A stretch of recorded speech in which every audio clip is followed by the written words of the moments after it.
ಭೋಗಿಗಳ ಸಂಪದದಲ್ಲಿ ಕೋಡಿ ಬರಿದುದೇನ ನೆಂಬೆ.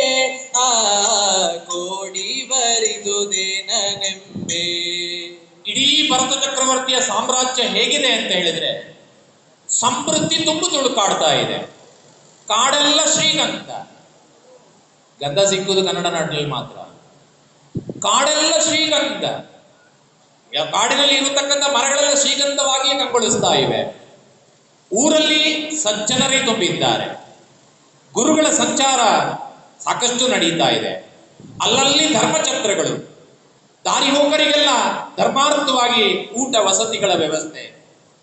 ಆಮೇಲೆ ವಾರ ತಿಥಿಗಳಲ್ಲಿ ನೋಂಪಿ, ಮುನಿಗಳ ಸೇವೆ, ದೇವರ ಪೂಜೆ, ಏನು ಶ್ರಾವಕರ ಷಟ್ಕರ್ಮಗಳಿವೆ ಅದೆಲ್ಲ ನಿತ್ಯ ನಿರಂತರವಾಗಿ ಭರತ ಚಕ್ರವರ್ತಿಯ ಆ ನಾಡಿನಲ್ಲಿ ನಡೀತಾ ಇವೆ.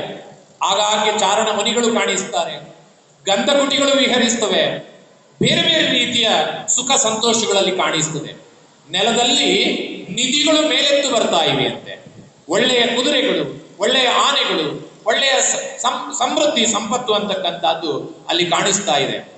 ಗದ್ದೆಗಳಲ್ಲಿ ಭತ್ತವೋ ಗೋಧಿಯೋ ಇನ್ನೇನೋ ಆ ಬೆಳೆ ಸಮೃದ್ಧವಾಗಿ ಕಾಣಿಸ್ತಾ ಇರ್ತಕ್ಕಂಥ ಹೊತ್ತಿನಲ್ಲಿ ಒಟ್ಟಿನಲ್ಲಿ ಭರತ ಚಕ್ರವರ್ತಿಯ ಇಡೀ ಸಾಮ್ರಾಜ್ಯ ಅನ್ನೋದು ಸ್ವರ್ಗದ ಶ್ರೀಮಂತಿಕೆಯನ್ನು ನಾಚಿಸುವ ರೀತಿಯಲ್ಲಿ ಅತ್ಯಂತ ಸುಖ ಸಂತೋಷದಲ್ಲಿ ಇತ್ತು. ಆಗ ಮುಂದಿನ ವಾಕ್ಯ ನೋಡಿ, ಚೆನ್ನಾಗಿದೆ. ಕವಿ ಹೇಳ್ತಾನೆ, ಅಷ್ಟು ಸಮೃದ್ಧವಾಗಿರ್ತಕ್ಕಂಥ ಷಟ್ಖಂಡಗಳನ್ನ ಭರತ ಒಬ್ಬನೇ ಚಕ್ರವರ್ತಿಯಾಗಿ ಆಳುತ್ತಿದ್ದ. ಹೇಗೆ ಎಂದರೆ ಬಸದಿಯ ಅಥವಾ ಜಿನಾಲಯದ ಭಾರವನ್ನೆಲ್ಲ ಕಂಬದ ಮೇಲೆ ಹಾಕಿ ಮಧ್ಯದಲ್ಲಿ ನೆಲೆಸಿರುವ ಜಿನೇಶ್ವರ ನಿಶ್ಚಿಂತನಾಗಿರುವಂತೆ ಅಂತ. ಚೆನ್ನಾಗಿದೆ ಈ ವಾಕ್ಯ ನೋಡಿ, ಗಮನಿಸಿ. ಬಸದಿಯ ಭಾರವನ್ನೆಲ್ಲ 4 ಕಂಬಗಳ ಮೇಲೆ ಹಾಕಿ ನಡುವೆ ಕುಳಿತಿರುವ ಜಿನೇಶ್ವರ ಅತ್ಯಂತ ನಿರಾಳವಾಗಿ ಹೇಗೆ ಕೂತಿರ್ತಾನೋ ಹಾಗೆ ಭರತ ಚಕ್ರವರ್ತಿ ಅಯೋಧ್ಯೆಯಲ್ಲಿ ನಿರಾಳವಾಗಿ ಇದ್ದಾನೆ. ಈಗೊಂದು ವಿವರಣೆಯನ್ನು ಕೊಡ್ತಾನೆ ಕವಿ ರತ್ನಾಕರ. ಹೇಗೆ ಅಂದರೆ, ಈಗ ಅವನಿಗೆ 96,000 ಜನ ರಾಣಿಯರು, 3.5 ಕೋಟಿ ಬಂಧುಗಳು, 32,000 ಸಾಮಂತ ಅರಸರು. ಹೀಗೆ ವಿವರಿಸ್ತಾ ಹೋಗ್ತಾನೆ. ಅದು ನವನಿಧಿಯ ಒಡೆಯ, ಚತುರ್ದಶ ರತ್ನಗಳಿಗೆ ಅಧಿಪತಿ, ಎಲ್ಲ ಎಲ್ಲ ಎಲ್ಲ ಇದೆ. ಇನ್ನೊಂದು ವಾಕ್ಯ ಬಹಳ ಮುಖ್ಯವಾದದ್ದು. ಕಪ್ಪು ಮೀಸೆಯಿಂದ ಕಂಗೊಳಿಸುತ್ತಿರುವ ಭರತ ಚಕ್ರವರ್ತಿಯನ್ನ ಈಗ ಯಾರಾದರೂ ಬಂದು ನೋಡಿದರೆ ಇವನಿಗೆ 27-28 ವರ್ಷವಿರಬಹುದು ಅಂತ ಹೇಳುವ ರೀತಿಯಲ್ಲಿ ಭರತೇಶ ಕಂಗೊಳಿಸುತ್ತಿದ್ದ. 6 ದಿವಸದಿಂದ ಭರತೇಶ ವೈಭವ ಕೇಳಿದವರಿಗೆ ಕವಿಯ ಈ ಮಾತು ಒಂದಿಷ್ಟು ಅತಿಶಯೋಕ್ತಿ ಅನಿಸಿದರೂ ಅವನ ಧ್ಯಾನ, ಅವನ ಆಧ್ಯಾತ್ಮದ ಸಾಧನೆ, ಮೊದಲು ಹೇಳಿದ್ನಲ್ಲ 1 ದಿವಸ ಉಪವಾಸ ಮಾಡಿದರೆ 9 ವರ್ಷ ಹಿಂದಕ್ಕೆ ಬರ್ತದೆ ಅಂತ ಒಂದು ಸಂದರ್ಭ ಬಂತಲ್ಲ, ಹಾಗೆ ಬಂದಿರಲೂಬಹುದು.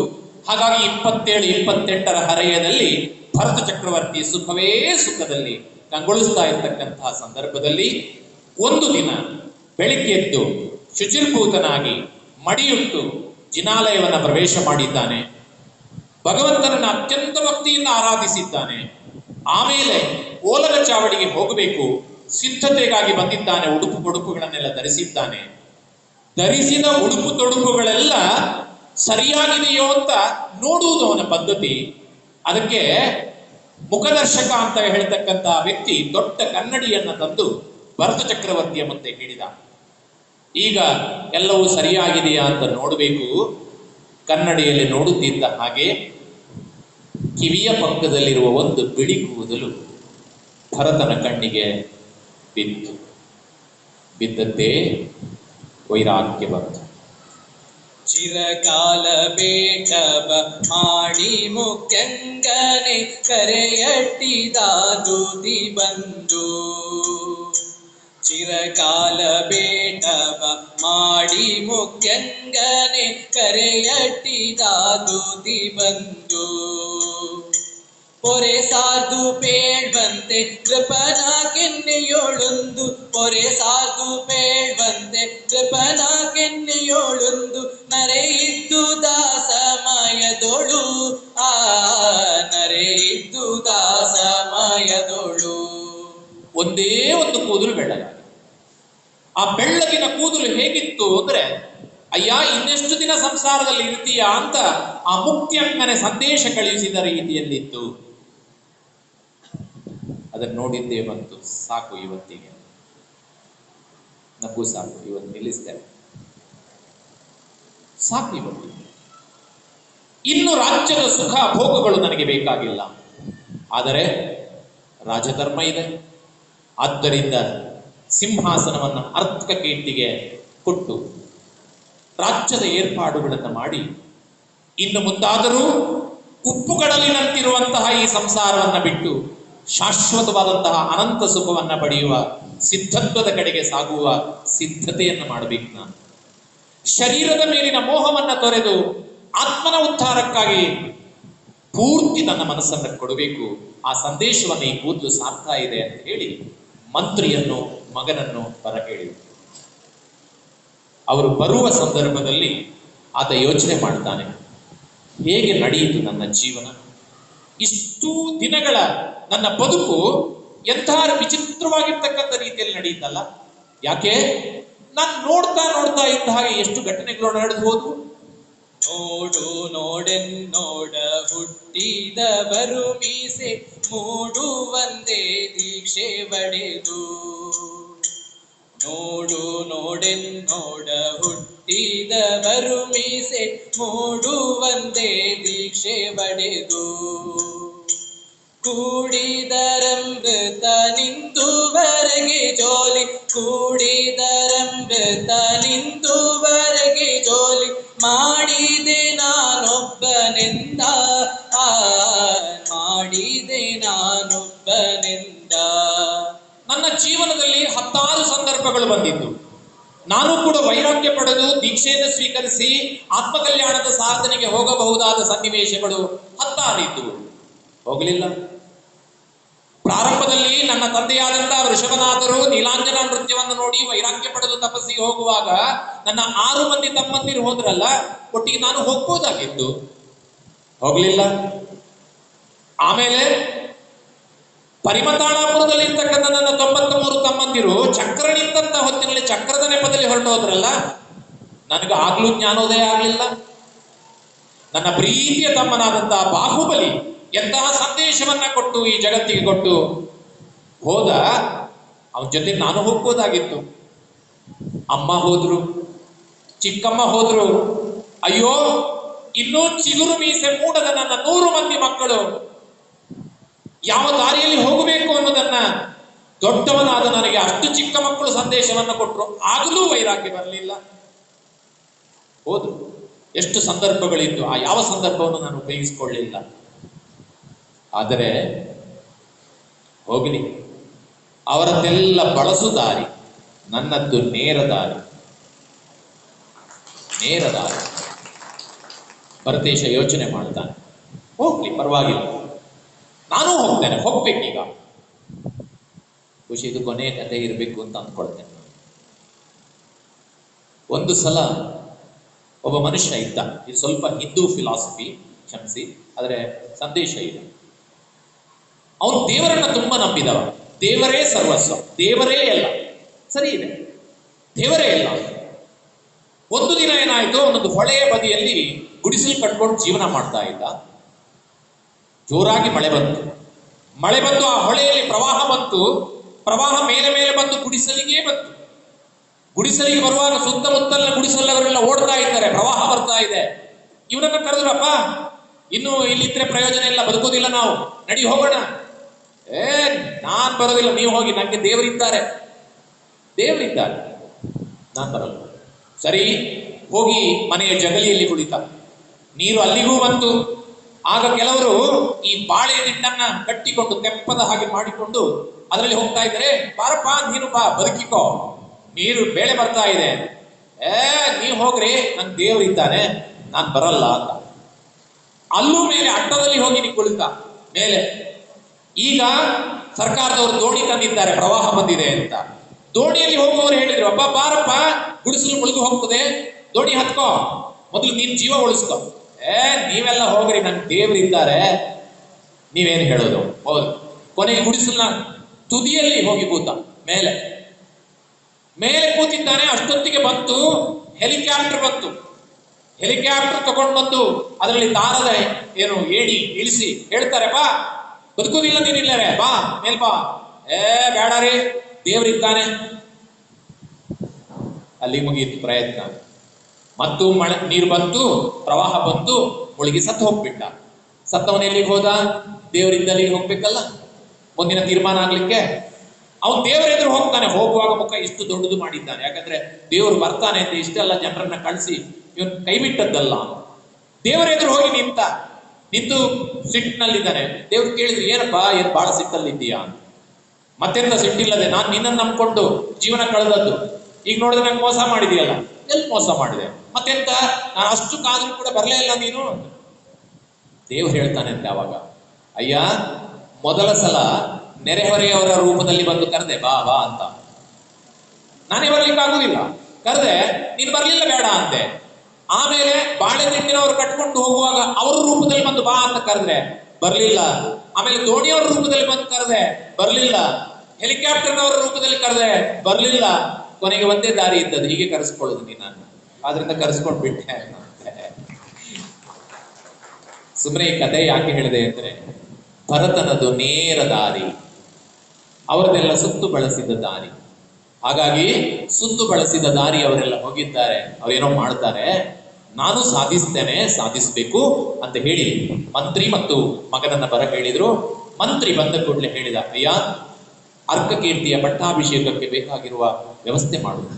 ಬುದ್ಧಿಸಾಗರ ಬೆದರಿ ಬಾಹುಬಲಿಯ ಕ್ಷಮಿಸಿ ಭರತನ ಮುಖ ನೋಡಿದ್ದಂತೆ. ಸ್ವಾಮಿ, ಇಲ್ಲೇನು ದುಃಖ ಇದೆ ನಿಮಗೆ? ರಾಜ್ಯವನ್ನು ಬಿಟ್ಟು ಹೊರಡುವುದಕ್ಕೆ ಮನಸ್ಸು ಮಾಡ್ತಾ ಇದ್ದೀರಲ್ಲ, ವೈರಾಗ್ಯ ಬಂತಲ್ಲ, ನಿಮ್ಗೇನ್ ದುಃಖ ಇದೆ ಅಂತ ತಕ್ಷಣ ಒಂದು ಪ್ರಶ್ನೆ ಕೇಳಿದ ಭರತೇಶ. ನಮ್ಮಪ್ಪ ನೀಲಾಂಜನ ನೃತ್ಯವನ್ನು ನೋಡಿ ಹೊರಡುವಾಗ ಏನ್ ದುಃಖ ಇತ್ತು ನಮ್ಮ ಅಪ್ಪಾಜಿಗೆ? ಏನಿರಲಿಲ್ಲ. ದುಃಖದಲ್ಲಿ ಬರುವುದು ವೈರಾಗ್ಯ ಅಲ್ಲ, ಸುಖದಲ್ಲಿ ಬರುವುದು ನಿಜವಾದ ವೈರಾಗ್ಯಪ್ಪ. ಆದ್ದರಿಂದ ಆ ಸುಖದಲ್ಲೇ ವೈರಾಗ್ಯವನ್ನು ಹೊಂದಬೇಕು ಅಂತ ಯೋಚನೆ ಮಾಡಿದ್ದೇನೆ. ಬೇರೇನು ಪ್ರಶ್ನೆ ಕೇಳಬೇಡ, ಅರ್ಕಕೀರ್ತಿಯ ಪಟ್ಟಾಭಿಷೇಕ ಸಿದ್ಧತೆ ಮಾಡುವುದು. ಅಷ್ಟೊತ್ತಿಗೆ ಅರ್ಕಕೀರ್ತಿ ಓಡಿ ಬಂದಿದ್ದಾನೆ. ಮಗನನ್ನ ಪಕ್ಕಕ್ಕೆ ತೆಗೆದುಕೊಂಡು ಹೇಳಿದ, ಮಗು, ನನ್ನ ಅವಧಿ ಮುಗಿಯಿತು, ಇನ್ನು ನಿನ್ನ ಕಾಲ ಪ್ರಾರಂಭ ಆಗ್ಬೇಕು. ಯಾಕಪ್ಪ ಅಂತ ಕೇಳಿ, ನಿನಗೆ ಪಟ್ಟಾಭಿಷೇಕ ಮಾಡುತ್ತೇನೆ. ಮುಂದೆ ಈ ಭರತ ಖಂಡವನ್ನ ಅಥವಾ ಭರತ ಕ್ಷೇತ್ರವನ್ನ ಆಳ್ತಕ್ಕಂಥ ಜವಾಬ್ದಾರಿ ನಿನ್ನದು. ಪ್ರಜ್ಞೆ ತಪ್ಪಿ ಬಿದ್ದು ಬಿಟ್ಟ ಅರ್ಕಕೀರ್ತಿ. ಮತ್ತೆ ಶೈತ್ಯೋಪಚಾರ ಮಾಡಿ ಅವನನ್ನು ಎಬ್ಬಿಸಿ ಕೇಳ್ತಾನೆ, ಮಗು ಏನು ಚಿಂತೆ ಮಾಡಬೇಡ, ಎಲ್ಲವೂ ಸಾಧ್ಯ. ಕೈ ಮುಗಿದು ಕೇಳಿದ ಅರ್ಕಕೀರ್ತಿ, ಅಪ್ಪ ಹೋಗ್ಬೇಡಿ. ಯಾಕೆ ಅಂದ್ರೆ ನೀವು ಆಳಿದ ಈ ಷಟ್ಖಂಡವನ್ನು ನನಗೆ ಆಳುವ ಇಷ್ಟು ಸಣ್ಣ ಧೈರ್ಯವೂ ಕೂಡ ಇಲ್ಲ, ಖಂಡಿತ ಸಾಧ್ಯ ಇಲ್ಲ ನನ್ನಿಂದ. ಜೊತೆಗೆ ಯಾಕಪ್ಪ ಈ ರಾಜ್ಯ ಇದರಿಂದ ಏನು ಅನ್ಯಾಯ ಆಯ್ತು ನಿನಗೆ? ಮಗು, ಏನೋ ಅನ್ಯಾಯ ಆಗಿದೆ ಅಂತ ಹೋಗ್ತಕ್ಕಂಥದ್ದು ವೈರಾಗ್ಯ ಅಲ್ಲಪ್ಪ. ನನ್ನ ಆತ್ಮಕಲ್ಯಾಣವನ್ನು ಸಾಧಿಸಿಕೊಳ್ಳಬೇಕು ಅಂತ ನಾನು ಹೊರಟಿದ್ದೇನೆ, ಆದ್ರಿಂದ ನನ್ನನ್ನು ಅಡ್ಡಿಪಡಿಸಬೇಡ. ಅಪ್ಪ, ನೀವು ಆಳಿದ ರಾಜ್ಯವನ್ನು ಅಷ್ಟೇ ಸಮರ್ಥವಾಗಿ ಆಳುವಷ್ಟು ಜ್ಞಾನ ನನ್ನಲ್ಲಿ ಇಲ್ಲ ಅಂದ. ತಕ್ಷಣ ಒಂದು ಮಾತು ಹೇಳಿದ ಭರತೇಶ, ನನ್ನ ಮಗ ನುಡಿ ಜಾಣ, ನಡೆ ಜಾಣ. ನನ್ನ ಮಗ ಜಾಣ ಅಂತ ನನಗೆ ವಿಶ್ವಾಸ ಇದೆ, ಮುಂದೆ ಎಲ್ಲವೂ ಅನುಭವದಿಂದ ಬರ್ತದೆ ಮಗನೇ. ಆದ್ರಿಂದ ಚಿಂತೆ ಮಾಡಬೇಡ, ನೀನು ಖಂಡಿತವಾಗಿ ಸಮರ್ಥವಾಗಿ ಈ ರಾಜ್ಯವನ್ನು ಆಳಬಲ್ಲೆ, ಅಷ್ಟೇ, ಇನ್ನೇನು ಮಾತಾಡಬೇಡ.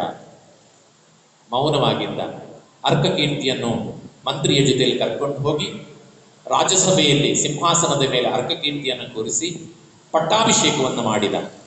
ಪಕ್ಕದ ಗದ್ದುಗೆಯಲ್ಲಿ ಆದಿರಾಜನನ್ನ ಕರೆದು ಯುವರಾಜ ಪದವಿಯನ್ನು ಆದಿರಾಜನಿಗೆ ಕೊಟ್ಟು ಅವನಿಗೂ ಯುವರಾಜ್ಯಾಭಿಷೇಕವನ್ನ ಮಾಡಿದ.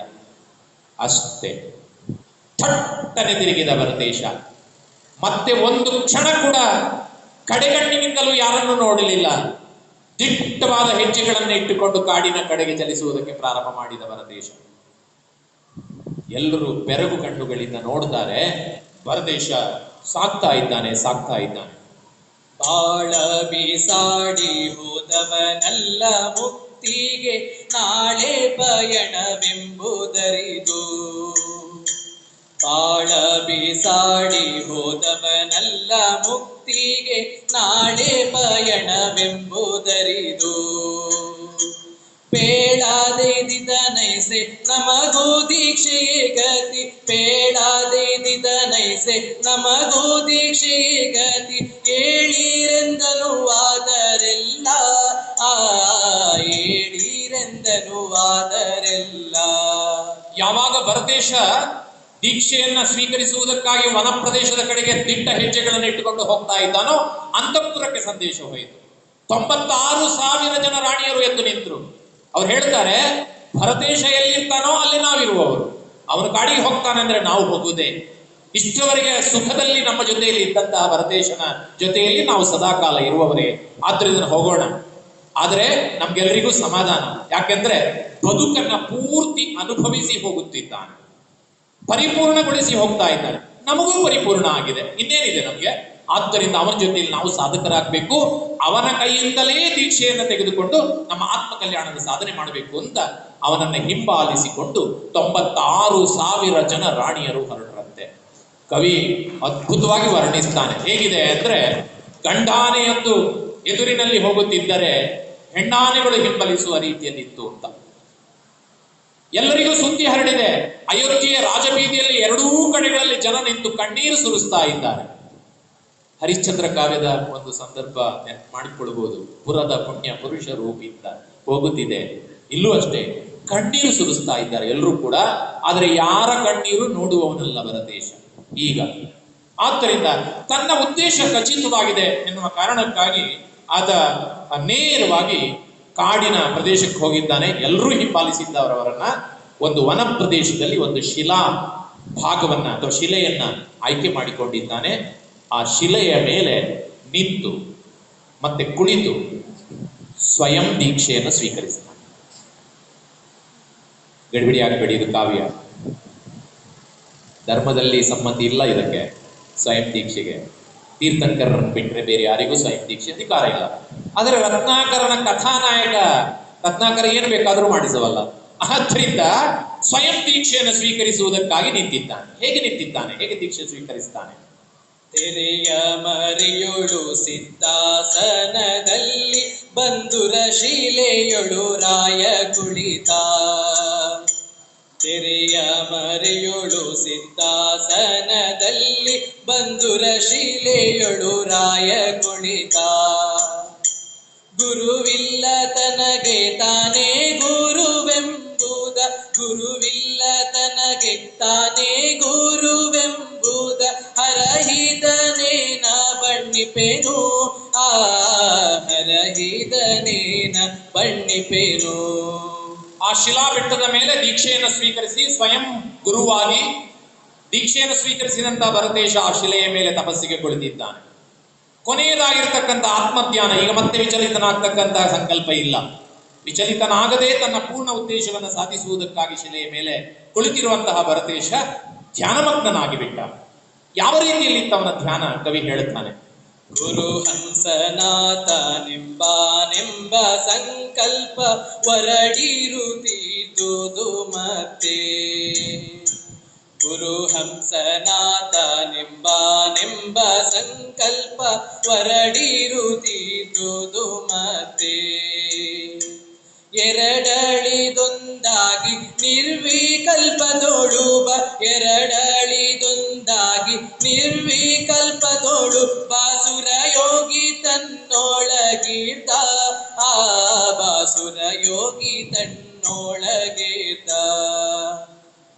ಆ ಗುರುಹಂಸನಾಥನನ್ನ, ದಿವ್ಯಾಂತನನ್ನ, ಸಿದ್ಧ ಪರಮೇಶ್ವರಿಗಳನ್ನ ನೆನಪಿಸ್ತಾ ಭರತ ಚಕ್ರವರ್ತಿ ಪೂರ್ಣ ಧ್ಯಾನದಲ್ಲಿ ಮಗ್ನನಾಗಿದ್ದಾನೆ. ಆಗ ತನ್ನಲ್ಲಿ ತಾನು ನೆಲೆಸತಕ್ಕಂಥ ಖಚಿತತೆಯಲ್ಲಿದ್ದಾನೆ. ಕೊನೆಯ ಕತೆ ಅಂತ ಹೇಳಿದೆ, ಇನ್ನೊಂದು ಕತೆ ಪೀಡಿಸ್ತಾ ಇದೆ. ಇದು ಖಂಡಿತ ಕೊನೆಯ ಕತೆ. ಬಂಧುಗಳೇ, ಒಂದು ಮನೆಯಲ್ಲಿ ಒಬ್ಬರು ಗಂಡಸರು ಇದ್ರಂತೆ, ಯಜಮಾನ್. ಅವ್ರು ದೇವ್ರ ಪೂಜೆ ಮಾಡ್ತಾ ಇದ್ರು ಪ್ರತಿ ದಿವಸ. ದೇವ್ರ ಪೂಜೆ ಮಾಡ್ತಾ ಇದ್ರೆ, ಯಾಕೆ ದೇವ್ರ ಪೂಜೆ ಮಾಡ್ತೀರಿ ಅಂತ ಯಾರು ಕೇಳಿದ್ರೆ, ದೇವ್ರ ದೊಡ್ಡವನು ಆದ್ರಿಂದ ಪೂಜೆ ಮಾಡ್ತೇನೆ ಅಂತಿದ್ರಂತೆ. ಒಂದ್ ದಿವಸ ದೇವ್ರ ಪೂಜೆಗೋಸ್ಕರ ಒಂದು ಲೋಟದಲ್ಲಿ ಹಾಲು ತಂದಿಟ್ಟಿದ್ದಾರೆ. ಒಳಗಿದ್ದಂತ ಬೆಕ್ಕು ಅದಕ್ಕೆ ದೇವ್ರ ಪೂಜೆಗೆ ಹಾಲು ಅಂತ ಹೇಗೆ ಗೊತ್ತಾಗ್ಬೇಕು, ಬಂದು ಹಾಲು ಕುಡಿತಾ ಇತ್ತು. ಇವ್ರು ಬಂದು ನೋಡ್ತಾನೆ, ಹಾಲು ಕುಡಿತಾ ಇದೆ. ಓ ದೇವರೇ, ದೇವರೇ ದೊಡ್ಡವನು ಅಂತ ಯೋಚನೆ ಮಾಡಿದ್ದೆ. ದೇವರಿಗೆ ಇಟ್ಟ ಹಾಲು ಕುಡಿತದೆ, ದೇವರಿಗಿಂತ ದೊಡ್ಡದು ಬೆಕ್ಕು. ಆದ್ರಿಂದ ಇನ್ನು ಅವ್ರಿಗೆ ಪೂಜೆ ಇಲ್ಲ, ಬೆಕ್ಕಿಗೆ ಪೂಜೆ. ಮರು ದಿವಸದಿಂದ ಬೆಕ್ಕಿಗೆ ಪೂಜೆ ಮಾಡ್ಲಿಕ್ಕೆ ಶುರು ಮಾಡಿದ. ಒಂದೆರಡು ದಿವಸ ಸಿಗ್ಲಿಲ್ಲ, ಆಮೇಲೆ ಸಿಕ್ತು. ಯಾಕಂದ್ರೆ ಬಹಳ ಚೆನ್ನಾಗಿ ಪೂಜೆ ಮಾಡ್ತಾನೆ, ಹಾಲು ಇಡ್ತಾನೆ, ಎಲ್ಲ ಇಡ್ತಾನೆ ಅಂದ್ರೆ ಖುಷಿಯಿಂದ ಹಾಲು ಕುಡಿಲಿಕ್ಕೆ ಶುರು ಮಾಡ್ತು. ಬಹಳ ಚೆನ್ನಾಗಿತ್ತು. ಯಾವಾಗ ಪೂಜೆ ಪ್ರಾರಂಭ ಆಯ್ತೋ ಸೊಕ್ಕು ಬಂತದಕ್ಕೆ, ಎಲ್ಲ ಕಡೆ ತಾನೇ ದೇವರು ಎನ್ನುವ ಹಾಗೆ ಓಡಾಡ್ಲಿಕ್ಕೆ ಶುರು ಮಾಡ್ತು. ಅಂಗಳಕ್ಕೆ ಇಳಿದಿದೆ, ಅಲ್ಲೊಬ್ಬ ಇದ್ದಾನೆ. ನಾಯಿ ಬಂತು, ಆ ಬೆಕ್ಕನ್ನು ಹಿಡಿದು ಓಹೋ, ಬೆಕ್ಕು ದೊಡ್ಡದು ಅಂತ ಯೋಚನೆ ಮಾಡಿದ, ಅದಕ್ಕೆ ಪೂಜೆ ಮಾಡಿದೆ. ಬೆಕ್ಕಿನಿಂದ ದೊಡ್ಡದು ನಾಯಿ ಅಲ್ವಾ, ಆದ್ರಿಂದ ನಾಯಿಯನ್ನ ಪೂಜೆ ಮಾಡ್ಲಿಕ್ಕೆ ಶುರು ಮಾಡಿದ್ದಂತೆ. ನಾಯಿಯನ್ನ ಪೂಜೆ ಮಾಡ್ತಾ ಇದ್ದ ತುಂಬಾ ದಿವಸ. ನಾಯಿಗೂ ಸೊಕ್ಕು ಬಂತು. ಆದ್ರೆ ಅದರ ಬುದ್ಧಿ ಬಿಡ್ತದ. ಒಂದ್ ದಿವಸ ಹಿಂದಿನ ಬಾಗಿಲಲ್ಲಿ ಬಂದು ಅವನ ಹೆಂಡತಿ ಮಾಡಿಟ್ಟಂತ ಏನೋ ಅಡಿಗೆ ಇದೆಯಲ್ಲ ಅದನ್ನ ತಿಂದು ಬಿಡ್ತು. ತಿಂದು ಬಿಟ್ಟು ಕೂಡಲೇ ಹೆಂಡತಿ ಒಂದು ದೊಡ್ಡ ಕಟ್ಟಿಗೆ ಇಟ್ಕೊಂಡು ಹೋಗಿ 4 ಬಡಿದ್ರು. ಈಗ ಯೋಚನೆ ಮಾಡಿದ, ನಾಯಿ ದೊಡ್ಡದಲ್ಲ, ಹೆಂಡತಿ ದೊಡ್ಡವಳು, ಆದ್ರಿಂದ ಹೆಂಡತಿಗೆ ಪೂಜೆ. ಮರುದಿವಸ ಹೆಂಡತಿ ದೊಡ್ಡವಳು ಅಂತ ಪೂಜೆ ಮಾಡ್ಲಿಕ್ಕೆ ಶುರು ಮಾಡಿದ. ಇದು ಯಾರೊಬ್ರು ಗುರುಗಳು ಹೇಳಿದ್ದು ನಂಗೆ. ಹೆಂಡತಿನ ಪೂಜೆ ಮಾಡ್ತಾ ಇದ್ದ. ಒಂದ್ ದಿವಸ ಊಟಕ್ಕೆ ಕೂತಿದ್ದಾನೆ, ಸರಿ ಕೇಳಿ, ಒಂದ್ ದಿವಸ ಊಟಕ್ಕೆ ಕೂತಿದ್ದಾನೆ. ಎಲ್ಲೋ ಸ್ವಲ್ಪ ಉಪ್ಪು ಖಾರ ಹೆಚ್ಚು ಕಡಿಮೆ ಆಗಿದೆ. ಏನಿದು ಊಟ ಮಾಡಿದ್ಯಾ, ಬಡ್ದು ಬಿಡ್ತೇನೆ ನೋಡು ಅಂದ. ಕೈ ಎತ್ತಿದಾಗ ಜ್ಞಾನೋದಯ ಆಯಿತು, ದೊಡ್ಡವನ್ ನಾನೇ. ಈ ಜ್ಞಾನೋದಯ ಆಗಬೇಕಾದದ್ದೇ ನಮ್ಮ ಜೀವನದ ವಿವೇಕ. ಎಲ್ಲಾ ಕಡೆ ಸುತ್ತಾಡಿ ಬಂದು 100 ಪುಣ್ಯಕ್ಷೇತ್ರಗಳನ್ನು ದರ್ಶನ ಮಾಡಿ ಎಲ್ಲೆಲ್ಲೋ ದೇವರನ್ನು ಪೂಜೆ ಮಾಡಿ ಆರಾಧನೆ ಮಾಡಿದ ಮೇಲೆ ಕೊನೆಗೂ ಕೂಡ ನನ್ನೊಳಗೆ ಪರಮಾತ್ಮನಿದ್ದಾನೆ, ಸಿದ್ಧಾತ್ಮನಿದ್ದಾನೆ, ಸಿದ್ಧ ಪರಮೇಶ್ವರಿ ಇದ್ದಾನೆ ಅಂತ ಕಂಡುಕೊಳ್ಳದೆ ಇದ್ರೆ ಮಾಡಿದ್ದೆಲ್ಲ ವ್ಯರ್ಥ ಆಗಬಹುದು. ಆ ಎಚ್ಚರ ಇಟ್ಕೊಂಡು ಇಲ್ಲಿ ನೋಡ್ಬೇಕು. ಭರತೇಶ ತನ್ನ ಜೀವನದ ಎಲ್ಲ ಕೆಲಸಗಳನ್ನ ಮಾಡಿದ್ದಾನೆ. ಈಗ ತನ್ನೊಳಗಿರ್ತಕ್ಕಂಥ ಗುರುಹಂಸನಾಥನನ್ನ ತಾನೇ ಎಂದು ಭಾವಿಸಿಕೊಂಡು ತದೇಕ ಚಿತ್ತದಿಂದ ಅವನನ್ನು ಧ್ಯಾನಿಸ್ತಾನೆ. ನಾನು ಹೇಳುವ ಇಷ್ಟು ಹೊತ್ತಲ್ಲ, ಬಹಳ ಕಡಿಮೆ ಕ್ಷಣಗಳಲ್ಲಿ ಅವನನ್ನು ಧ್ಯಾನಿಸ್ತಾ ಧ್ಯಾನಿಸ್ತಾ ಧ್ಯಾನಿಸ್ತಾ ಕರ್ಮಗಳ ಏನು ಲೇಪನ ಇದೆ ಎಲ್ಲವೂ ಕೂಡ ಕರಗಿ ಹೋಗ್ತಾ ಇದೆ. ಭರತ ಚಕ್ರವರ್ತಿಗೆ ಅಂಟಿರ್ತಕ್ಕಂತಹ ಆ ಒಂದು ಕರ್ಮದ ಲೇಪನ. ತರುಣಿ ಪುಷ್ಪವ ನೀಡುತ್ತಿರೆ ಮಂಚವಲುಗಾಲ ಕರೆದ ಪೂಜಗುಳಾಲರೈದು. ತರುಣಿ ಪುಷ್ಪವ ನೀಡುತ್ತಿರೆ ಮಂಚವಲುಗಾಲ ಕರೆದ ಪೂಜಗುಳಾಲರೈದು.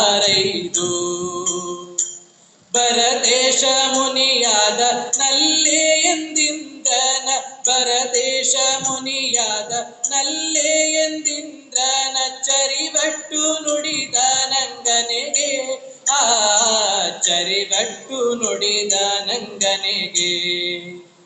ಬಹಳ ವಿಶೇಷ ಅಂದ್ರೆ ಮಹಾಕವಿ ರತ್ನಾಕರ ಎಂತೆಂಥ ಸಾಧನೆಗಳನ್ನು ಮಾಡ್ತಾನೆ ಅಂತ ಗಮನಿಸ್ಬೇಕು ನಾವು. ದೇವೇಂದ್ರ ಬಂದು ಪಂಚಕಲ್ಯಾಣವನ್ನು ನೆರವೇರಿಸುವುದು ತೀರ್ಥಂಕರರಿಗೆ ಮಾತ್ರ. ಆದ್ರೆ ಕವಿ ಪ್ರಶ್ನೆ ಮಾಡ್ತಾನೆ, ನನ್ನ ಭರತ ಚಕ್ರವರ್ತಿಗೂ ಮಾಡಿದ್ರೆ ತಪ್ಪೇನು ಅಂತ. ನೋಡಿ ಏನಾಯ್ತಂತೆ, ಕವಿ ಹೇಳ್ತಾನೆ, ದೇವಲೋಕದಲ್ಲಿ ಇರ್ತಕ್ಕಂಥ ದೇವೇಂದ್ರ ತನ್ನ ಮಡದಿಯ ಜೊತೆಯಲ್ಲಿ ಸುಖ ಸರಸ ಸಲ್ಲಾಪದಲ್ಲಿರುವಾಗ ಅವನ ಆಸನ ಕಂಪನ ಆಯಿತು. ಆಗ ಏನು ಅಂತ ಕೇಳಿದರೆ, ಅಲ್ಲಿ ಭರತೇಶ ಮುಕ್ತಿಯನ್ನ ಪಡೆಯುವುದಕ್ಕೆ ಸನ್ನದ್ಧನಾಗಿದ್ದಾನೆ, ನಾವು ಹೋಗಿ ಅವನ ಸೇವೆ ಮಾಡಬೇಕು ಅಂತ ಹೇಳಿದ್ರಂತೆ. ದೇವೇಂದ್ರ ಭೂಮಿಗೆ ಇಳಿದು ಬಂದ. ಇಷ್ಟೇ ಸಾಕ? ರತ್ನಾಕರನಿಗೆ ಸಮಾಧಾನ ಇಲ್ಲ. ಪಾತಾಳ ಲೋಕದಲ್ಲಿ ಇರ್ತಕ್ಕಂಥ ಉರಗೇಂದ್ರನ ಆಸನ ಕೂಡ ಕಂಪನ ಆಗ್ತದೆ. ಅವನು ತಿಳ್ಕೊಂಡ ಭರತೇಶ ಮೋಕ್ಷವನ್ನ ಪಡೆಯುವುದಕ್ಕೆ ಸಿದ್ಧನಾಗಿದ್ದ, ನಾವು ಹೋಗ್ಬೇಕು ಅಂತ. ಉರಗೇಂದ್ರನೂ ಬಂದನಂತೆ. ತೀರ್ಥಂಕರರಿಗಿಂತಲೂ ಭರತನನ್ನ ಮೇಲಿಡುವ ಸಾಹಸ ಮಹಾಕವಿ ರತ್ನಾಕರನದ್ದು. ಆದ್ದರಿಂದ ಮೇಲ್ ಬಂದಿದ್ದಾನೆ. ಒಂದು ಕಡೆಯಿಂದ ದೇವೇಂದ್ರ, ಇನ್ನೊಂದು ಕಡೆಯಿಂದ ಉರಗೇಂದ್ರ ಬಂದು ಅಕ್ಕಪಕ್ಕದಲ್ಲಿ ನಿಂತಹ ಆ ಕ್ಷಣದಲ್ಲಿ ಇದು ಯಾವುದನ್ನೂ ಲೆಕ್ಕಿಸದೇ ಇರ್ತಕ್ಕಂತಹ ಭರತೇಶ ಧ್ಯಾನ ಮಾಡ್ತಾ ಮಾಡ್ತಾ ಮಾಡ್ತಾ ತನ್ನ 4 ಗಾತಿ ಕರ್ಮಗಳನ್ನು ನಾಶ ಮಾಡಿಕೊಂಡಿದ್ದಾನೆ. ಅವನ ಆತ್ಮ ಹಗುರವಾಗ್ತಾ ವಾಗ್ತಾ ವಾಗ್ತಾ 500 ಮಾರು, ಕವಿ ಹೇಳೋದು 500 ಮಾರು ಎತ್ತರದಲ್ಲಿ ಹೋಗಿ ವಿರಾಜಮಾನವಾಗ್ತದೆ. ವಿರಾಜಮಾನವಾದ ಹೊತ್ತಿನಲ್ಲಿ ಅರ್ಕಕೀರ್ತಿ ಬಂದು ಕೈ ಮುಗಿದು ಪ್ರಾರ್ಥನೆ ಮಾಡ್ತಾನೆ. ನಿಮ್ಮ ಮಡದಿಯರಂದ್ರೆ ನಮ್ಮ ತಾಯಂದಿರು, ಅವರಿಗೆ ಮತ್ತು ಹಿತೈಷಿಗಳು ಯಾರಿದ್ದಾರೆ ಎಲ್ಲರೂ ದೀಕ್ಷೆಗಾಗಿ ಕಾಯ್ತಾ ಇದ್ದಾರೆ, ನೀವು ದೀಕ್ಷೆಯನ್ನು ಕೊಡಬೇಕು. ತಥಾಸ್ತು ಅಂತ ಹೇಳಿ ಅವರಿಗೆಲ್ಲ ದೀಕ್ಷೆ ಕೊಟ್ಟನಂತೆ ಭರತೇಶ. ಅಂದ್ರೆ ಅರ್ಹಂತ ಪದವಿಯಲ್ಲಿ ಇರ್ತಕ್ಕಂತಹ ಆತ. ಆಮೇಲೆ ಅವನು ಯಾವುದೇ ಸಂದೇಶಗಳನ್ನ ಕೊಡಲಿಲ್ಲ, ದಿವ್ಯಧ್ವನಿ ಆಗ್ಲಿಲ್ಲ, ಉಪದೇಶ ಇಲ್ಲ, ತನ್ನ ಬದುಕೇ ಸಂದೇಶ ಎನ್ನುವ ರೀತಿಯಲ್ಲಿ ಅಲ್ಲಿ ವಿರಾಜಮಾನನಾಗಿರ್ತಕ್ಕಂತಹ ಆ ಹೊತ್ತಿನಲ್ಲಿ ಕವಿ ಒಂದು ಮಾತನ್ನ ಹೇಳ್ತಾನೆ. ಭರತೇಶನೆಂಬುದು ದೇಹ ಹೋದಂತೆ ಹೋಯ್ತರರೆ ಸಿದ್ಧರ ಸಮೂಹದೊಳು.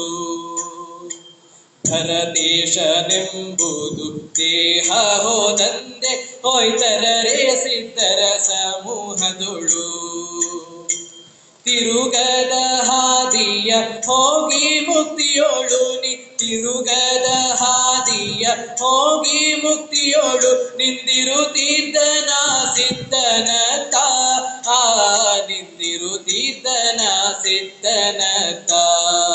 ಕವಿ ಬಹಳ ಸುಂದರವಾಗಿ ಹೇಳ್ತಾನೆ, ಭರತೇಶ ಅಂತ ನೀವು ಕರೀತಾ ಇದ್ದದ್ದು ಅವನು ಲೌಕಿಕವಾದಂತಹ ವ್ಯವಹಾರದಲ್ಲಿದ್ದಾಗ ಚಕ್ರವರ್ತಿ ಆಗಿದ್ದ ಕಾಲಕ್ಕೆ. ಈಗ 4 ಗಾತಿ ಕರ್ಮಗಳನ್ನು ನಾಶ ಮಾಡಿಕೊಂಡು ಅರಿಹಂತನಾಗಿ ಕಂಗೊಳಿಸುತ್ತಿರುವ ಹೊತ್ತಿಗೆ ಅವನು ಭರತೇಶನಲ್ಲ. ಭರತೇಶನೆಂಬ ಹೆಸರು ಅವನು ಯಾವಾಗ ಲೌಕಿಕವಾದಂತಹ ಸಂಬಂಧವನ್ನ ಕಳ್ಕೊಂಡು ಅವತ್ತೇ ಹೋಯಿತು. ಈಗ ಏನಿದ್ರು ಕೂಡ ಅವನ ಅರಿಹಂತ ಪರಮೇಷ್ಠಿ, ಅದು ಕ್ಷಣ ಮಾತ್ರ.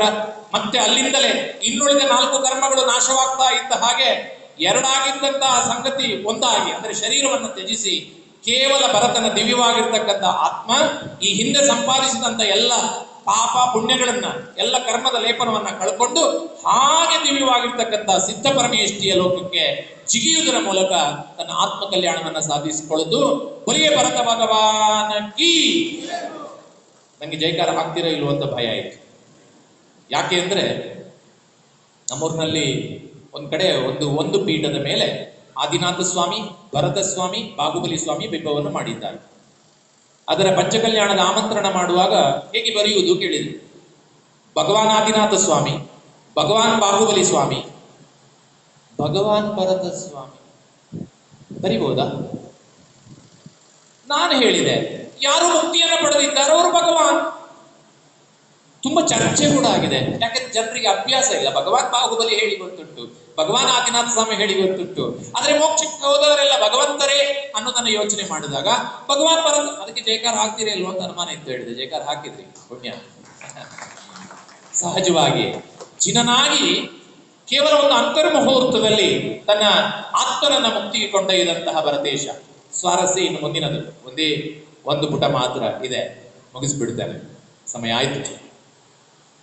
ಇಷ್ಟಾಗುವಾಗ ಒಂದು ಕಡೆಯಲ್ಲಿ ಇರ್ತಕ್ಕಂತಹ ದೇವೇಂದ್ರ, ಇನ್ನೊಂದು ಕಡೆಯಲ್ಲಿ ಇದ್ದಂತಹ ಉರಗೇಂದ್ರ ಇಬ್ಬರು ಕೂಡ ಅವನನ್ನ ಪ್ರಶಂಸೆ ಮಾಡ್ತಾರೆ. ಮೊದಲಿಗೆ ದೇವೇಂದ್ರ ಹೇಳ್ತಾನೆ, ಎಂತಹ ಶ್ರೇಷ್ಠತೆ ಭರತ ಬರಿತಾ ಏನೋ ರತ್ನಾಕರ, ನೆನ್ಪಿಟ್ಕೊಳ್ಳಿ. ದೇವೇಂದ್ರ ಹೇಳ್ತಾನೆ, ಎಂತಹ ಶ್ರೇಷ್ಠತೆ, ಷಟ್ಕಂಡಗಳ ಅಧಿಪತಿಯಾಗಿ 96,000 ಜನ ರಾಣಿಯರ ಗಂಡನಾಗಿ ಕ್ಷಣದಲ್ಲಿ ಮುಕ್ತಿಯನ್ನ ಪಡೆದುಕೊಂಡಿರ್ತಕ್ಕಂಥ ಭರತನ ಶ್ರೇಷ್ಠತೆ ಹೇಳುವುದಕ್ಕೆ ಸಾಧ್ಯವೇ ಅಂತ ಕೇಳಿದ್ರೆ, ಪಕ್ಕದಲ್ಲಿ ಇರ್ತಕ್ಕಂಥ ಉರಗೇಂದ್ರ ಹೇಳ್ತಾನೆ, ತನಗೆ ತಾನೇ ಗುರುವಾಗಿ ಸ್ವಯಂ ದೀಕ್ಷೆಯನ್ನು ಸ್ವೀಕರಿಸಿ ತನ್ನನ್ನೇ ನೋಡಿ ದೇಹವನ್ನು ನೀಗಿಸಿಕೊಂಡಿರ್ತಕ್ಕಂಥ ಆ ಭರತನ ಹಿರಿತನ ಎನ್ನುವುದು ಎಷ್ಟು ಶ್ರೇಷ್ಠವಾದದ್ದು.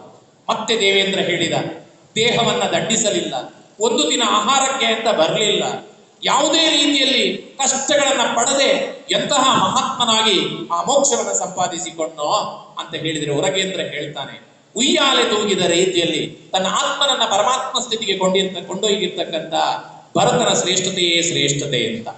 ಕೊನೆಗೆ ಉರಗೇಂದ್ರ ಹೇಳಿದ್ನಂತೆ, ಏನಂದ್ರೆ, ಸಾಕಾಗದದ ಬೇಡಂತಿರಿ ಕಲಿಯುಗದ ರತ್ನಾಕರ ಸಿದ್ಧಗಿಷ್ಟಿರಲಿ. ಸಾಕಾಗದದ ಬೇಡಂತಿರಿ ಕಲಿಯುಗದ ರತ್ನಾಕರ ಸಿದ್ಧಗಿಷ್ಟಿರಲಿ. ಸಾಕು ನಿಲ್ಲೆಂದ ಮರೇಂದ್ರ ವಿನೋದಾರ್ಥ, ಸಾಕು ನಿಲ್ಲೆಂದ ಮರೇಂದ್ರ ವಿನೋದಾರ್ಥ, ವಾಕು ದೋರಿದನ ನೀತರೊಳು, ವಾಕು ದೋರಿದನ ನೀತರೊಳು. ಎಂತಹ ಸುಂದರವಾದ ಪದ್ಯ. ಇಬ್ರು ಪ್ರಶಂಸೆ ಮಾಡ್ತಾರೆ ಭರತನನ್ನ, ಅವನ ಶ್ರೇಷ್ಠತೆಯನ್ನು ಹೇಳ್ತಾರೆ. ಕೊನೆಗೆ ಉರಗೇಂದ್ರ ಹೇಳಿದ್ನಂತೆ, ಅಯ್ಯ ದೇವೇಂದ್ರ, ನಾವು ಎಷ್ಟು ಪ್ರಶಂಸೆ ಮಾಡಿದ್ರು ಭರತ ಚಕ್ರವರ್ತಿಯ ಆ ಹಿರಿತನಕ್ಕೆ ಕಡಿಮೆಯೇ. ಆದ್ದರಿಂದ ನಾವು ಇಷ್ಟಕ್ಕೆ ನಿಲ್ಲಿಸೋಣ. ಯಾಕೆ ಅಂದ್ರೆ ಮುಂದೆ 16ನೇ ಶತಮಾನದಲ್ಲಿ ರತ್ನಾಕರ ಅಂತ ಒಬ್ಬ ಕವಿ ಬರ್ಲಿಕ್ಕಿದ್ದಾನೆ, ಉಳಿದದ್ದನ್ನೆಲ್ಲ ಅವನಿಗೆ ಬಿಟ್ಟು ಬಿಡೋಣ ಅಂದ್ರಂತೆ ದೇವೇಂದ್ರ ಮತ್ತು ಉರಗೇಂದ್ರ. ಹೇಳಿದ್ಯಾರು? ರತ್ನಾಕರನೇ. ಎಂತಹ ಜಾಣತನ ನೋಡಿ. ಅವನು ಹೇಳ್ತಾನೆ, ನಾವು ಎಷ್ಟು ಹೇಳಿದ್ರು ಕಡಿಮೆ, ಅದು ಮುಗಿಯಲಾರದ್ದು. ಆದ್ರಿಂದ ಮುಗಿಯಲಾರದ ಭರತ ಚಕ್ರವರ್ತಿಯ ಹಿರಿಮೆಯನ್ನು ಹೇಳುವುದಕ್ಕೆ 16ನೇ ಶತಮಾನದಲ್ಲಿ ರತ್ನಾಕರ ಅಂತ ಒಬ್ಬ ಕವಿ ಬರ್ತಾನೆ, ಅವನಿಗೋಸ್ಕರ ಉಳಿಸೋಣ, ನಾವು ನಿಲ್ಲಿಸೋಣ ಅಂತರಂತೆ. ಹಾಗೆ ನಿಲ್ಲಿಸೋಣ ಅಂತ ಹೇಳಿ ಅವನ ಶೇಷ ಏನು ಉಳಿದಿದೆ, ಕೇಶ ಇತ್ಯಾದಿಗಳು ಮತ್ತು ಅವನ ಶರೀರವನ್ನ ಭರತನ ಏನ್ ಪಂಚಕಲ್ಯಾಣದ ರೀತಿಯಲ್ಲಿ ಅದೆಲ್ಲವನ್ನು ಸಂಸ್ಕಾರ ಮಾಡಿ ಅದರ ಭಸ್ಮವನ್ನ ಬಳಿದುಕೊಂಡು ಅರ್ಕಕೀರ್ತಿಯೇ ಮೊದಲಾಗಿರ್ತಕ್ಕಂಥವರು ಕೂಡ ಅದನ್ನ ಧಾರಣೆ ಕೊಳ್ಳುವುದರ ಮೂಲಕ ಆ ಕ್ರಿಯೆಯನ್ನ ಪೂರ್ಣಗೊಳಿಸಿದ್ರು. ಮರಳಿ ತನ್ನ ಅರಮನೆಗೆ ಬರಬೇಕು. ಆ ಬರುವ ಹೊತ್ತಿಗೆ ಅರ್ಕಕೀರ್ತಿ ಮಾತ್ರ ತುಂಬ ಹೊತ್ತಿನಿಂದ ತಂದೆ ಕುಳಿತಿದ್ದಂತಹ ಆ ಏನು ಶಿಲೆ ಇದೆ ಅದನ್ನು ನೋಡಿಕೊಂಡು ದುಃಖಿಸ್ತಾನಂತೆ. ಹೇಗೆ ಆದಿನಾಥ ಸ್ವಾಮಿ ಮುಕ್ತಿಗೆ ಹೋದಾಗ ಅವರ ಪೀಠವನ್ನ ನೋಡಿ ಭರತ ದುಃಖಿಸಿದಂತೆ ಈಗ ಅರ್ಕಕೀರ್ತಿ ದುಃಖಿಸ್ತಾನೆ, ಮತ್ತೆ ತನಗೆ ತಾನೇ ಸಮಾಧಾನ ಮಾಡಿಕೊಳ್ತಾನೆ ಅಂತ ಹೇಳಿ ರತ್ನಾಕರ ಒಂದು ವಾಕ್ಯ ಬರೀತಾನೆ, ಎಷ್ಟಾದರೂ ಭರತನ ಮಗನಲ್ಲವೇ ನೆತ ಮಾತು.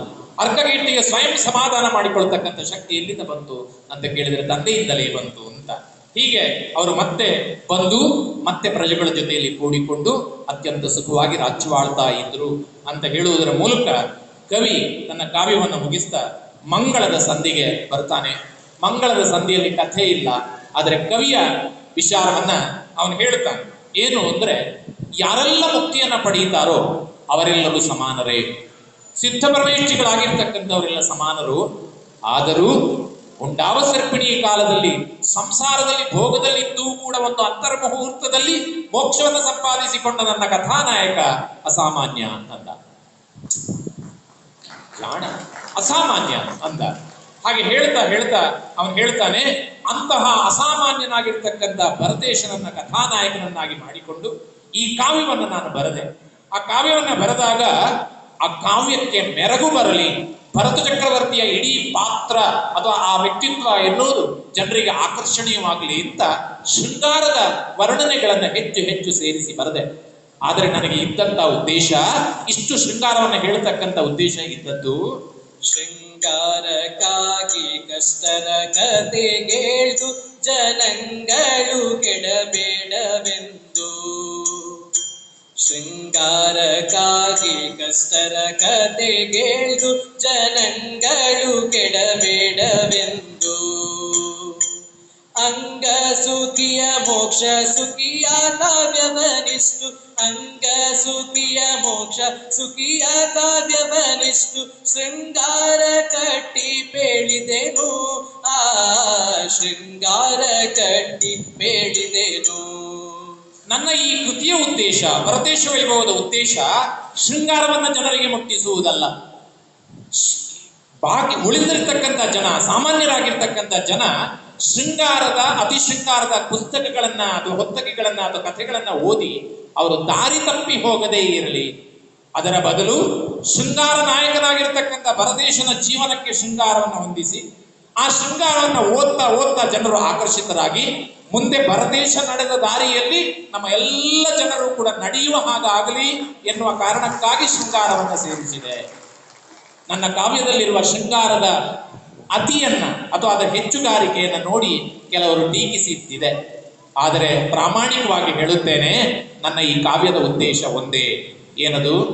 ಧ್ಯಾನಕ್ಕೆ ಬೇಸರಾದಾಗ ನನ್ನಾತ್ಮ ಲೀಲಾನುವೃತ್ತಿಗೆ ಬೇಳ್ದೆ ನೈಸೆ. ಧ್ಯಾನಕ್ಕೆ ಬೇಸರಾದಾಗ ನನ್ನಾತ್ಮ ಲೀಲಾನುವೃತ್ತಿಗೆ ಬೇಳ್ದೆ ನೈಸೆ. ನಾನೊಬ್ಬರೊಡನೆ ಮತ್ಸರಕ್ಕೆ ಬೇಳ್ದವನಲ್ಲ, ನಾನೊಬ್ಬರೊಡನೆ ಮತ್ಸರಕ್ಕೆ ಬೇಳ್ದವನಲ್ಲ, ಮೌನದೊಳಿಹೆನದು ಸಾಕು, ಆ ಮೌನದೊಳಿಹೆನದು ಸಾಕು. ಧ್ಯಾನಕ್ಕೆ ಬೇಸರಾದಾಗ ನಿನ್ನನ್ನಾದಿಯ ಮಾಡಿಕೊಂಡು ಕನ್ನಡದೊಳಗೊಂದು ಸುಖತೆ ಬೇಳುವೆನು ಅಂತ ಪ್ರಾರಂಭದ ಸಂಧಿಯಲ್ಲಿ ಹೇಳಿದ ಕವಿ ಇಲ್ಲಿ ಹೇಳ್ತಾನೆ, ಧ್ಯಾನಕ್ಕೆ ಬೇಸರಾದಾಗ ನನ್ನ ಆತ್ಮಲೀಲಾನು ಅದಕ್ಕೋಸ್ಕರ, ನನ್ನ ಆತ್ಮ ಕಲ್ಯಾಣಕ್ಕೋಸ್ಕರ, ನನಗೋಸ್ಕರ ನಾನು ಒಂದಿಷ್ಟು ಶೃಂಗಾರವನ್ನ ಬೆರೆಸಿ ಈ ಮಹಾಕಾವ್ಯವನ್ನ ಬರೆದೆ. ಅದನ್ನು ಕೇಳಿದಂತ ಕೆಲವರೆಲ್ಲ ಟೀಕೆ ಮಾಡಿದ್ರು. ಅವರಿಗೆಲ್ಲ ಉತ್ತರ ಕೊಡುವುದಕ್ಕೆ ಹೋಗುವುದಕ್ಕೆ ಅವಶ್ಯಕತೆ ಇಲ್ಲ ಅಂತ ಮೌನವಾಗಿ ಕುಳಿತಿದ್ದೇನೆ. ಇಷ್ಟಾದ ಮೇಲೆ ಈ ಪುಸ್ತಕದ ಬಗ್ಗೆ ಕೊನೆಯದಾಗಿ ಒಂದು ಮಾತನ್ನ ಹೇಳ್ತೇನೆ ಅಂತ ಕವಿ ಹೇಳ್ತಾನೆ. ಅದು ಕವಿಯ ಮಾತು ಮಾತ್ರ ಅಲ್ಲ, 6 ದಿವಸ ಈ ಕಾರ್ಯಕ್ರಮವನ್ನು ನಡೆಸಿದ ನಮ್ಮ ಮಾತು ಕೂಡ ಅಂತ ಹೇಳ್ತಾ ಕವಿ ಹೇಳ್ತಾನೆ, ಬೇಕಾದರಾಲಿಸುವುದು ಬೇಡವಾಗೆ ಪರಾಕು ಮಾಡುವುದೇನಗಲ್ಲಿ. ಬೇಕಾದರಾಲಿಸುವುದು ಬೇಡವಾಗೆ ಪರಾಕು ಮಾಡುವುದೇನಗಲ್ಲಿ. ವ್ಯಾಕುಲವಿಲ್ಲ ಸಂತಸವಿಲ್ಲ ನಾನು ವ್ಯಾಕುಲವಿಲ್ಲ ಸಂತಸವಿಲ್ಲ ನಾನು ನಿರಾಕಾಂಕ್ಷಿ ಸಾಕದಂತಿರಲಿ ನಿರಾಕಾಂಕ್ಷಿ ಸಾಕದಂತಿರಲಿ. ಆದ್ದರಿಂದ ಕವಿ ಹೇಳ್ತಾನೆ, ಬೇಕಾದರೆ ಆಲಿಸುವುದು, ನಿಮಗೆ ಬೇಕಾದರೆ ಓದಿ, ಬೇಡದಿರೆ ಪರಾಕು ಹೇಳುವುದು, ನಮಸ್ಕಾರ ಮಾಡಿ ಹೋಗಿ. ನನಗಿಲ್ಲಿ ವ್ಯಾಕುಲವಿಲ್ಲ ಸಂತಸವಿಲ್ಲ. ಕನ್ನಡದ ಮಹಾನ್ ಲೇಖಕ ಶಿವರಾಮ್ ಕಾರಂತರು ಅವರ ಒಂದು ಪುಸ್ತಕವನ್ನ, ಓದುವ ಆಟ ಅಂತ ಒಂದು ಪುಸ್ತಕವನ್ನ ಪಠ್ಯ ಪುಸ್ತಕ ಮಾಡಿದರು. ದೊಡ್ಡ ಗದ್ದಲಾಯಿತು ಕರ್ನಾಟಕದಲ್ಲಿ. ಆಗ ಎಲ್ಲ ಪತ್ರಕರ್ತರು ಬಂದು ಅವರನ್ನ ಸಂದರ್ಶನ ಮಾಡ್ತಾರೆ. ಸ್ವಾಮಿ ಹೀಗಾಯ್ತಲ್ಲ. ಅದಕ್ಕೆ ಅವರು ಹೇಳಿದ ಮಾತು ದೊಡ್ಡ ಮಾತು, ಬೇಕಾದ್ರೆ ಓದಿ, ಇಲ್ಲ ಇದ್ರೆ ಸಮುದ್ರಕ್ಕೆ ಬಿಸಾಡಿ, ನನಗೇನು ಅಂತ. ಕಾರಂತರು ಹೇಳಿದ ಮಾತು. ಕವಿಯು ಇಷ್ಟು ಬರೆದ ಮೇಲೆ ಹೇಳ್ತಾನೆ, ನಿಮಗೆ ಬೇಕಾದ್ರೆ ಓದಿ, ನಿಮ್ಮ ಆತ್ಮ ಕಲ್ಯಾಣ ಮಾಡಿಕೊಳ್ಳಿ, ಬೇಡದಿದ್ರೆ ನಮಸ್ಕಾರ ಮಾಡಿ ಬಿಟ್ಟು ಬಿಡಿ, ನನಗೆ ಲಾಭವೂ ಇಲ್ಲ ನಷ್ಟವೂ ಇಲ್ಲ ಅಂತ. ನಾನು 41ನೇ ಬಾರಿ ಭರತೇಶ ವೈಭವವನ್ನು ಕಾರ್ಯಕ್ರಮವಾಗಿ ಮಾಡಿದ್ದೇನೆ. ಯಾಕೆ ಬಂದ್ರಿ ಹಾಗಾದ್ರೆ ಅಂತ ಕೇಳಿದ್ರೆ, ಕರೆದಿದ್ದಾರೆ, ಬಂದಿದ್ದೇವೆ. ನೀವು ಕೇಳಿದ್ದೀರೋ ಕೇಳಲಿಲ್ವೋ, ಯಾರೆಲ್ಲ ಬಂದಿದ್ದಾರೋ ಬಂದಿಲ್ವೋ, ನಮ್ಗೆ ಅದು ಪ್ರಶ್ನೆ ಇಲ್ಲ. ಮೊದಲ ದಿವಸ ಯಾರೋ ಹೇಳಿದ್ರು, ಏನ್ ಜನ ಕಡಿಮೆ ಇದ್ದಾರೆ. ನಾನು ಹೇಳಿದೆ, ಬಾರದವರ ಬಗ್ಗೆ ಯೋಚನೆ ಮಾಡೋದು ಬೇಡ, ಬಂದವರ ಬಗ್ಗೆ ಯೋಚನೆ ಮಾಡಿ ನಾವು ಕೆಲಸ ಮಾಡುವ ಅಂತ. ಹಾಗಾಗಿ ನಾವು ಕೆಲಸ ಮಾಡಿದ್ದೇವೆ. ಯಾವುದೇ ಆಕಾಂಕ್ಷೆಗಳು ಇಟ್ಟುಕೊಳ್ಳದೆ, ನಿರೀಕ್ಷೆಗಳು ಇಟ್ಟುಕೊಳ್ಳದೆ ಈ ಕಾವ್ಯವನ್ನ ನಡೆಸಿದ್ದೇವೆ. ಹೇಗಾಗಿದೆ ಏನಾಗಿದೆ ಅನ್ನೋದನ್ನ ನೀವು ತೀರ್ಮಾನಿಸ್ತೀರಿ ಅಂತ ಹೇಳ್ತಾ, ಒಂದಿಷ್ಟು ನಿರಾಕಾಂಕ್ಷೆ, ಯಾವ ಪ್ರತಿಫಲದ ಅಪೇಕ್ಷೆ ಇದ್ದರೂ ಕೂಡ ನಾವು ಇಲ್ಲಿ ಬರಲಿಲ್ಲ. ಒಂದು ಭಗವಂತನ ಸನ್ನಿಧಿಯಲ್ಲಿ ಹಿರಿಯರು ಹೇಳಿದ ಆದೇಶಕ್ಕನುಸಾರವಾಗಿ ಸೇವೆ ಮಾಡಬೇಕು ಅನ್ನುವಂಥ ಇಷ್ಟೆಯನ್ನು ಇಟ್ಕೊಂಡು ಬಂದಿದ್ದೇವೆ. ನನ್ನ ಜೊತೆಯಲ್ಲಿ ಮೊದಲ ಬಾರಿಗೆ, ನಾನು 41 ಇರ್ಬೋದು, ಅವನು ಮೊದಲ ಬಾರಿಗೆ ಹಾಡಿದ್ದಾನೆ. ತುಂಬಾ ಸುಂದರವಾಗಿ ಹಾಡಿದ್ದಾನೆ. ಅದಕ್ಕೆ ನಿಮ್ಮೆಲ್ಲರ ಪ್ರಶಂಸೆ ಸಾಕ್ಷಿ ಅಂತ ಹೇಳ್ತಾ, ಅವನಿಗೆ ಆಶೀರ್ವಾದ, ನಿಮ್ಮೆಲ್ಲರ ಆಶೀರ್ವಾದ ಇರಲಿ ನನ್ನ ಮೊಮ್ಮಗನಿಗೆ ಅಂತ ಹೇಳ್ತಾ ಈ ಕಾರ್ಯಕ್ರಮದ ಸಂದರ್ಭದಲ್ಲಿ ಆರಂಭದಲ್ಲಿ ಹೇಳಿದ್ದೇನೆ, ಮತ್ತೆ ಹೆಸರು ಹೇಳ್ತಾ ಹೋದರೆ ಎಲ್ಲ ನಮ್ಮ ಊಟ ತಿಂಡಿ, ನಮ್ಮ ವ್ಯವಸ್ಥೆ, ಹಿಂದೆ ಮುಂದೆ ಎಷ್ಟು ಜನ, ದೇವರೇ, ನಮ್ ಕೆಲವು ಸಲ ಕಷ್ಟ ಆಗ್ತಿತ್ತು. ಅವರು ಅಷ್ಟು ನಮ್ಮ ಜೊತೆಯಲ್ಲಿ ಇರ್ತಾ ಇದ್ರು. ನಮ್ಮ ಸರ್ ಇರ್ಬೋದು, ಎಲ್ಲ ನೇಮಿನಾಥ್ ಅವರು ಇರ್ಬೋದು, ಮತ್ತೆ ಎಲ್ಲರೂ ಪಂಡಿತರು ಬಹಳ ಪ್ರೀತಿ ತೋರಿಸಿದ್ದಾರೆ. ಎಲ್ಲರೂ ಬಹಳ ಪ್ರೀತಿ, ಬಹಳ ವಿಶ್ವಾಸ ತೋರಿಸಿದ್ದೀರಿ. ಯಾರೆಲ್ಲ ನಮ್ಗೆ ಸಹಕರಿಸಿದ್ದೀರೋ, ಮತ್ತು ನಮ್ಮ ಯೂಟ್ಯೂಬ್ನವರು ಪಾಪ ಅದನ್ನ ರೆಕಾರ್ಡ್ ಮಾಡಿ ಎಷ್ಟೆಷ್ಟು ಜನರಿಗೆ ಎಲ್ಲ ಕಡೆಯಿಂದ ಫೋನ್ಗಳು ಬರ್ತಾ ಇವೆ, ಅದರಿಂದ ಎಲ್ಲ ಮಾಡಿದ್ದಾರೆ. ಎಲ್ಲ ವ್ಯವಸ್ಥೆಯಲ್ಲಿ ಇರ್ತಕ್ಕಂಥ ಎಲ್ಲರೂ ಮುಖ್ಯವಾಗಿ ಕೂತು, ಯಾಕಂದ್ರೆ ಒಬ್ಬ ಮಾತುಗಾರನಿಗೆ ಅಥವಾ ಒಬ್ಬ ಕಾವ್ಯ ಮಾಡುವವನಿಗೆ ಕೇಳುವುದೇ ಸನ್ಮಾನ ಅಂತ ಹೇಳುದು ನಾನು. ಕೇಳುವುದೇ ಸನ್ಮಾನ, ಕೇಳುವ ಸನ್ಮಾನಕ್ಕಿಂತ ಬೇರಿಲ್ಲ. ಆದರೂ ಬೆಳಿಗ್ಗೆ ಹಿರಿಯರೆಲ್ಲ ಸೇರಿ ಸತ್ಕಾರ ಮಾಡಿದ್ದಾರೆ. ಅದಕ್ಕೆ ಇವತ್ತು ಇದನ್ನು ಹಾಕೊಟ್ಟದ್ದು ನಾವು. ಬೆಳಿಗ್ಗೆ ಸತ್ಕಾರ ಮಾಡಿದ್ದಾರೆ, ಪ್ರೀತಿಯಿಂದ ಸತ್ಕಾರ ಮಾಡಿದ್ದಾರೆ. ಅದನ್ನು ನಾವು ಸದಾಕಾಲ ನೆನಪಿಟ್ಕೊಳ್ತೇವೆ ಅಂತ ಹೇಳ್ತಾ, ಈ ಅವಕಾಶವನ್ನ ಕೊಟ್ಟದ್ದಾಗಿ ಕೃತಜ್ಞತೆ ಹೇಳ್ತಾ, ಇನ್ನು 2 ಪದ್ಯಕ್ಕೆ ಅರ್ಥ ಹೇಳಿಕೊಂಡು, ಅದು ಮಂಗಳದ ಪದ್ಯ, ಅದನ್ನು ಹೇಳ್ತೇವೆ. ಈಜಿನ ಕಥೆಯನ್ನು ಕೇಳಿದವರ ಪಾಪ ಬೀಜ ನಿರ್ನಾಶನಬಹುದು. ಈಜಿನ ಕಥೆಯನ್ನು ಕೇಳಿದವರ ಪಾಪ ಬೀಜ ನಿರ್ನಾಶನಬಹುದು. ತೇಜಬಹುದು ಪುಣ್ಯ ಬಹುದು ಮುಂದೊಲಿದಪ, ತೇಜಬಹುದು ಪುಣ್ಯ ಬಹುದು ಮುಂದೊಲಿದಪ, ರಾಜಿತೇಶ್ವರನ ಕಾಣುವರು, ರಾಜಿತೇಶ್ವರನ ಕಾಣುವರು. ಬೇಕಾದ್ದನ್ನ ಇಟ್ಟುಕೊಂಡು ಬೇಡದೇ ಇರುವುದನ್ನ ಬಿಟ್ಟು ಈ ಕಥೆಯ ಸತ್ವ ಸಂದೇಶಗಳನ್ನ ಯಾರು ಸ್ವೀಕಾರ ಮಾಡ್ತಾರೋ, ಈಜಿನ ಕಥೆಯನ್ನು ಕೇಳಿದವರ ಪಾಪ ಬೀಜ ನಿರ್ನಾಶನಬಹುದು. ಪಾಪ ಬೀಜ ಅಂತಕ್ಕಂಥದ್ದು ನಾಶವಾಗ್ತದೆ ಈ ಕಥೆಯಿಂದ, ಕಥೆ ಕೇಳೋದ್ರಿಂದ. ಈಜಿನ ಕಥೆಯನ್ನು ಕೇಳಿದವರ ಪಾಪ ಬೀಜ ನಿರ್ನಾಶನಬಹುದು. ತೇಜಬಹುದು, ನಮ್ಮ ಆತ್ಮನ ತೇಜಸ್ಸು ಹೆಚ್ಚಾಗ್ತದೆ. ತೇಜಬಹುದು ಪುಣ್ಯ ಬಹುದು ಮುಂದೆ ಒಲಿದು ಅಪರಾಜಿತೇಶ್ವರನ ಕಾಣುವರು. ಆ ಸಿದ್ಧ ಪರಮೇಶ್ವರನ್ನೇ ಕಾಣತಕ್ಕಂಥ ಶಕ್ತಿ ಈ ಕಾವ್ಯದಿಂದ ಬರ್ತದೆ ಅಂತ ಹೇಳ್ತಾ, ಪ್ರೇಮದಿಂದ ಇದನ್ನು ಓದಿದರೆ ಪ್ರೇಮದಿಂದಿದನೋದಿದರೆ ಪಾಡಿದರೆ ಕೇಳ್ದ ರಾಮೋದವೈದುವರವರು. ಪ್ರೇಮದಿಂದಿದನೋದಿದರೆ ಪಾಡಿದರೆ ಕೇಳ್ದ ರಾಮೋದವೈದುವರವರು. ನೇಮದಿ ಸುರರಾಗಿ ನಾಳೆ ಶ್ರೀಮಂತರ, ನೇಮದಿ ಸುರರಾಗಿ ನಾಳೆ ಶ್ರೀಮಂತರ, ಸ್ವಾಮಿಯ ಕಾಣ್ಬರತಿಯೊಳು ಆ ಸ್ವಾಮಿಯ ಕಾಣ್ಬರತಿಯೊಳು.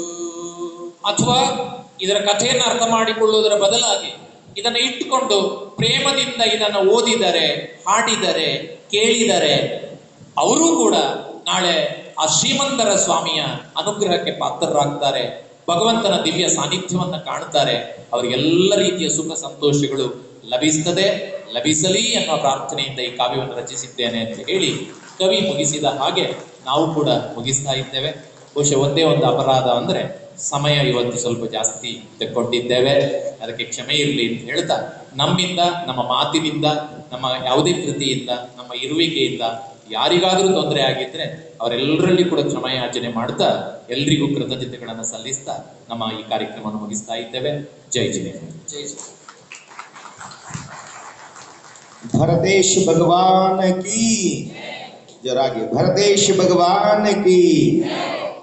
ಬಹುತೇಕ ನಾವು ಹಿಂದೆ ಕೇಳಿದ್ದೇವೆ, ಯಾವಾಗ ದರ್ಶನಾಚಾರ್ಯರು ತಮ್ಮ ಗುರುಗಳಿಗೆ, ತಮ್ಮ ಶಿಷ್ಯರಿಗೆ ಮೊದಲನೇ ಗ್ರಂಥವನ್ನು ಬರೀಲಿಕ್ಕೆ ಅವಕಾಶ ಮಾಡಿಕೊಟ್ರು. ಯಾರಿಗೆ? ಭೂತಬಲಿ ಮತ್ತು ಪುಷ್ಪದಂತರಿಗೆ. ಅವಾಗ ಮೊದಲು ಬಂದಂಥ ಗ್ರಂಥವೇ ಷಟ್ಖಂಡಾಗಮ ಗುರುಗಳೇ. ಅವಾಗ ನಾವು ಕೇಳಿದ್ದೇವೆ, ಆ ಷಟ್ಖಂಡಾಗಮ